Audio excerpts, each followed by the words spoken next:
So hello guys and welcome to yet another episode of I Know F1. And first of all, to all those who have subscribed, I really thank you from the bottom of my heart before starting this video. A few days back, Lewis Hamilton signed a one-year deal with Mercedes, and that that raised certain topics of discussion, and we'll be discussing them today in this video. But before we start, let's roll this intro.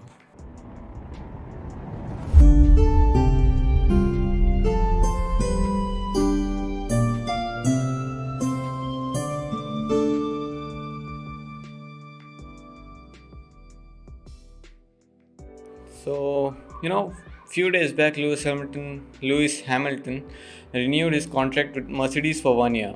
And why just 1 year? I think he's waiting and he'll be watching the progress that Mercedes makes in the years to come. And then he'll decide whether to continue it or not. And as we all know that there's a big regulation change coming in 2022, I think you know Lewis Hamilton has dominated the sport since the hybrid era, and before the new era begins, I think uh, he's he might be planning to retire from the sport. As you know, it will be a perfect time to retire because he has absolutely dominated the turbo hybrid era, and he has won six world championships with Mercedes, and he has the most number of wins, most number of pole positions. He's equaled with Michael Schumacher, holding seven world driver championships. And yeah, I think to any Lewis Hamilton fan, don't don't split in the comments. You guys can have your opinions, and these are mine. Okay, don't get offended by any of what I'm saying. These are my thoughts, my pure thoughts, and I'm not scripting all this. I'm just saying randomly what I'm feeling. So yeah, I genuinely feel that it's the ideal time and it's the best time for Lewis Hamilton to retire. Reasons I already told you the reasons. Okay, now what implications does it have for if Lewis Hamilton retires? You know, we all know that George Russell is anyhow going to take that seat in 2022, and Valtteri Bottas, who is the second driver at Mercedes, will be stepping down as George Russell is their chosen star for the future. And if Lewis Hamilton retire, who will be his hire? Okay, who will take that seat in for the upcoming years? Mm, Many are saying Max Verstappen, as he is the hot property right now in the sport, but I don't think Max Verstappen will ever switch to Mercedes. You know, he has already rejected few deals with Mercedes. That's all rumors, I guess, but I have heard certain things about him. But Max is the chosen star for Red Bull Racing, and I don't think that what's that name, one-eyed man alongside Christian Horner. Who is that? The Austrian racing driver. My God, I'm not remembering his name. He destroyed so many careers, man. Who is it? Who is it? Well, Helmut Marko. Yes, now I remember. Helmut Marko and Christian Horner will, let Max Verstappen go that easily because they've invested so much in him, and the progress that he made is with a Red Bull car, and probably they will be chasing the world title with Max Verstappen in their back. Now, who else? Who else is next? I think they'll probably go with some of their junior driver program drivers, and the one which basically outshines which basically flashes me or hits me when I think of second driver at Mercedes. I think it's going to be Esteban Ocon.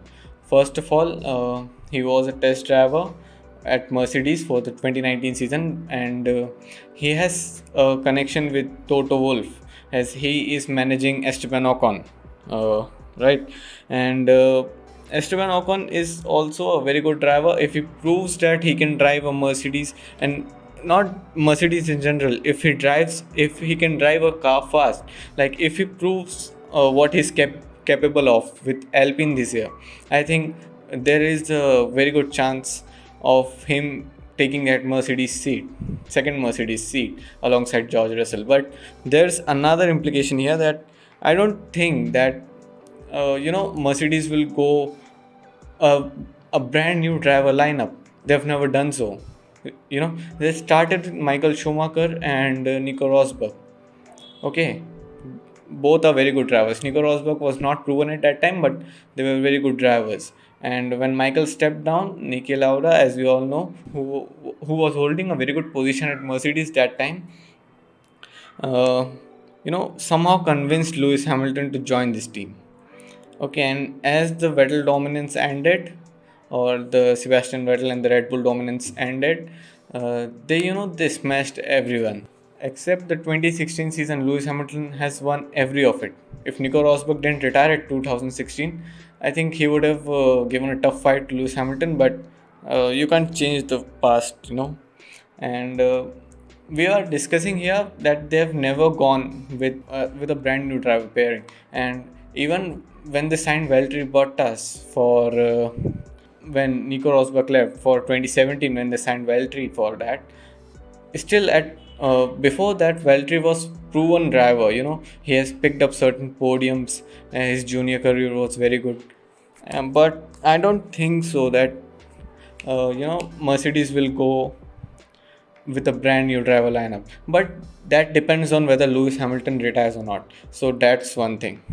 So all we can do is let's just wait and see what happens next. And yeah, we cannot write the future. This was my what you can say, this was my interpretation of what can happen if or what I can make out of Lewis Hamilton 1 year deal, and if he retires, who can take his position back. And at the end, I just want to say that thank you for watching this video, and to all those who have subscribed to my channel just after that one horrible video, horrible or not, it's up to you to decide, but for me everything is horrible. I'm never satisfied. So after that horrible video, to all those who have subscribed, I really thank you from the bottom of my heart. And to all those who haven't subscribed and are still watching my channel, dude, no, there's absolutely no issues. You can subscribe anytime. Yeah, I have a very long life coming ahead, so you can subscribe anytime. So thanks for watching, and let me know your thoughts in the comments, and I'll see you in the next one.